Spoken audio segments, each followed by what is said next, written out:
A Xunta dá por rematadas as obras de rehabilitación integral do Colexio Plurilingüe Xulio Camba de Vilanova. O proxecto supuxo unha actuación global nas instalacións con especial atención á mellora da eficiencia enerxética.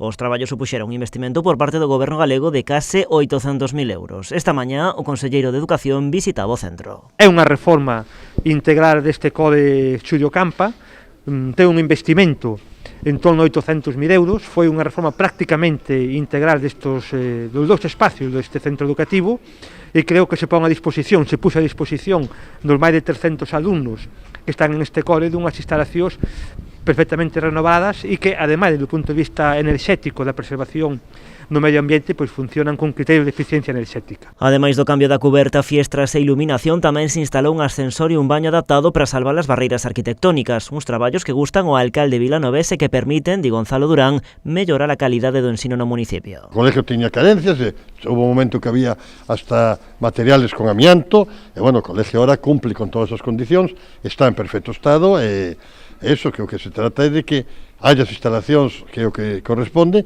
e que a comunidade educativa des cada vez mellor formación porque temos que mellorar en educación e temos que mellorar en todo. Ademais, o conselleiro avanzou que o modelo de recuperación integral acometido en Vilanova aplicarase neste 2021 noutros centros educativos do país. Creo que é unha forma pois de dignificar as instalacións educativas que no conxunto de Galicia estamos a falar de máis de 1.100 centros educativos, algúns deles pois dunha gran antigüedade, pero que despois desta reforma, que é unha reforma prácticamente integral, cubertas, ventanas, instalacións eléctricas, calefacción, etc., pois quedan prácticamente pois como novos, non? Para estas actuacións, os orzamentos da Xunta para este ano contemplan unha partida que supera os 55 millóns de euros.